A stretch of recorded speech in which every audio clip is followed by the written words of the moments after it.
Lisa Freed here. Welcome to Rebel Hearted.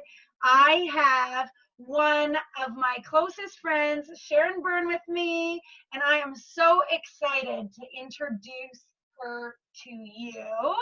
She is this powerhouse of a woman who works with parents and or teens who experience ADHD, depression, anxiety, and other hidden disabilities. And she helps them to find a path forward. She also is the queen of perspective and mindset shifts. So, Sharon, I am so grateful to have you here and joining us on Rebel Hearted. Well, I am so excited to be here and so excited to share this topic with you because it's one that's near and dear to my heart for so many reasons.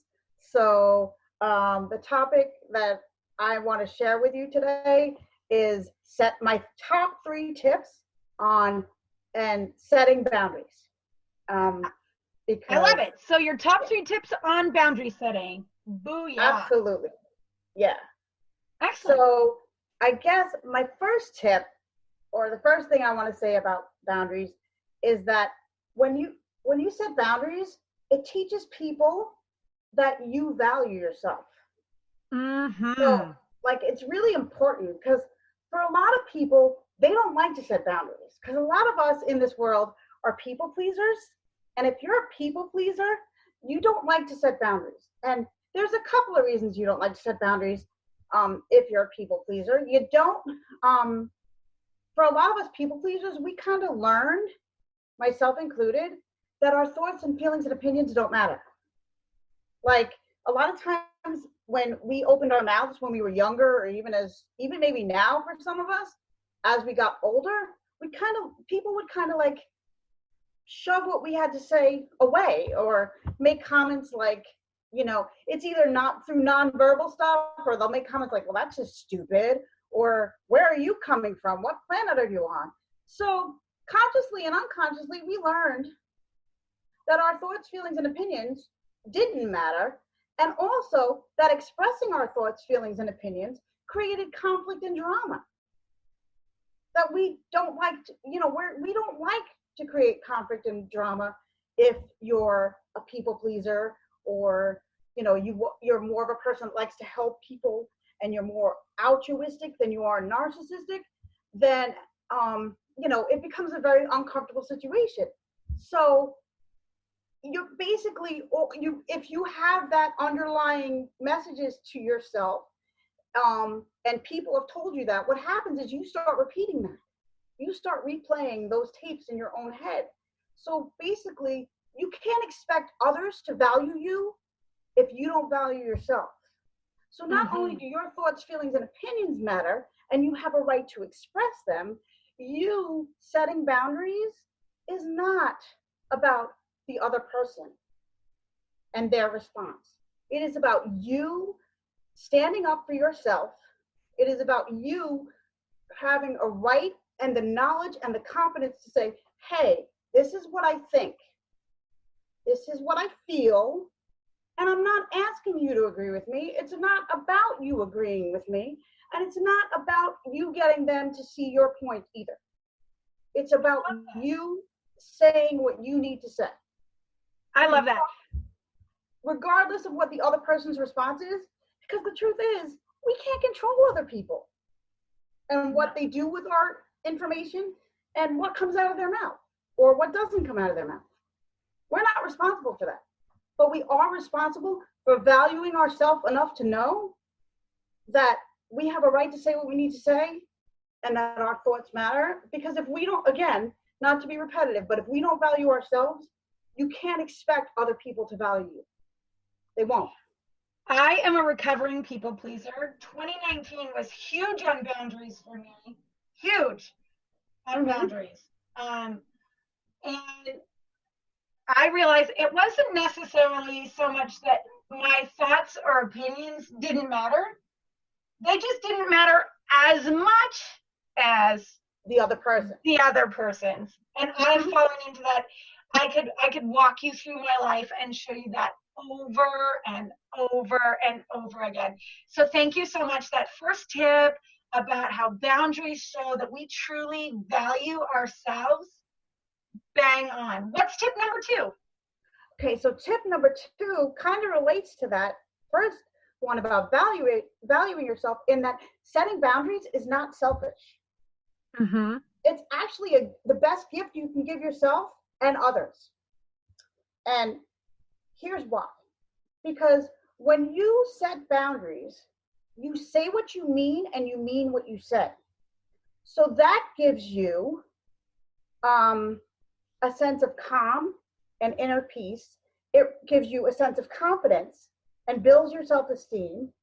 It gives you less stress and frustration, because I'm sure you can relate to this, Lisa, and I've had this experience. Because I've wanted to please people and because I love helping people, I often would say yes to things when what I really wanted to say was no. And then what happens to those of us that say yes when we really mean no is we become angry. We become frustrated. We build up resentment. And we also start to obsess over what we just agreed to. At least I can say that for myself and my clients. See, part of the reason that this topic became so important to me was twofold. One, it was something that I was very uncomfortable doing, because one thing I also want to say, it's not necessarily part of a tip, but it goes along with it. When you first do this, when you first start setting boundaries, if you're a people pleaser and you don't like conflict and all that stuff, it's going to feel ucky. Hope you like that technical term, but it's very ucky. Yeah, it's going to feel very ucky, very foreign. You're going to feel mean. You're going to feel obnoxious. You're going to feel, I don't know, just gross.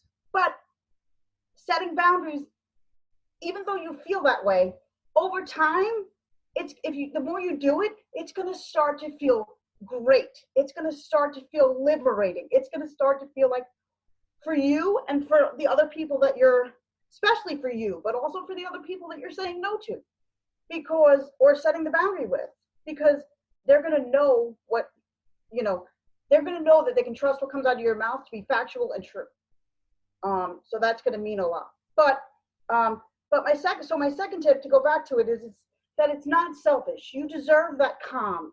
You deserve confidence. You deserve inner peace. And along with that, if the other reason it's not selfish is because it allows you to give people the best of you. Because you're not showing up places or agreeing to do things that make you uncomfortable, or that you didn't want to do, or that conflicted with something you needed to do for you. So when you show up, you're showing up with all your positive energy and let's do this and all that kind of stuff. You're not there pretty much half-butted, because in the back of your mind you're going, oh my God, I really don't want to be here. I really don't want to do this kind of thing. You're there full on. I have to interrupt you for a second and translate for my listeners. So Sharon said half-butted. What she means is you're not showing up half-assed, okay? Oh, yeah. I'm not sure if she forgot whose podcast she was on for a brief second there and thought that she needed to. Oh, yes, no, I know, because your favorite word is fuck. So I know. But I didn't know who you'd have listening completely, so I was trying to clean it up just a little. So I am also loving that you are talking about how setting boundaries isn't selfish, and how we can stop saying yes when we really want to say no, because my previous top 3 tip guest, Naomi she's going to be like, honestly, Lisa, anyway, Naomi, like she was a couple of weeks ago, she also talked about how important it is to stop saying yes when you want to say no. So thank you for that. What's tip number 3? Tip number 3 is I want to let everybody know that one of the ways that you should talking about perspective, one of the ways, besides that setting boundaries is a gift for you and other people that interact with you, you need to look at setting boundaries as rules of engagement. Mm-hmm. Because really that's what they are. I mean, everything in life has, well, I won't say everything, but most things in life have rules. Because without rules, there'd be fucking chaos everywhere. Nobody would know what's going on. No, everybody would just be doing their own thing, running their own direction. And you'd be like, whoa. Well, when you set boundaries, they're rules. It's rules for how people are allowed or not allowed to engage with you, Mm-hmm. to interact with you. So when you set rules, people know, hey, if I have something to say to Lisa, well, I know I can be very frank, very upfront. I can curse, I can use profanity, but but they also know where to draw the line. Mm-hmm. And, like somebody who I've known you for a while now, so I know, and I'm not like this, and I know you know that, but I know that when you're around people who are judgmental or who are coming across judgmental, that's like, you'll exit. First you'll say something, but then you'll exit. You like me, you will not be around those people because everybody has a right to be who they are. Absolutely. So, but people who have learned, if you're setting boundaries for people correctly and not, in terms of engaging with you and not being afraid of hurting their feelings or what they might think of you, because that's another reason people don't set boundaries. It's, well, what are people going to think? Especially if you're a woman and you set boundaries, it comes across, well, people assign that you're a bitch. Okay, no, I'm not a bitch. I'm telling you what you need to do in order to be able to interact with me. Yes. You're teaching people what you'll accept.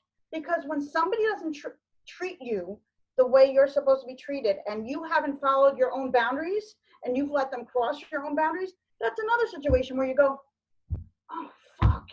And you start obsessing over, I should have done this, I should have said this, why did I let them get away with it? And it can totally derail your entire day.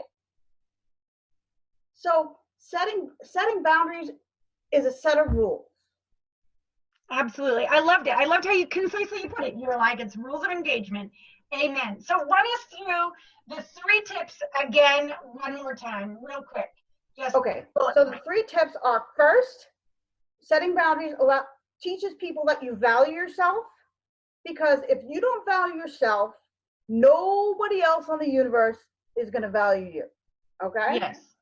The second tip is that setting boundaries is not selfish.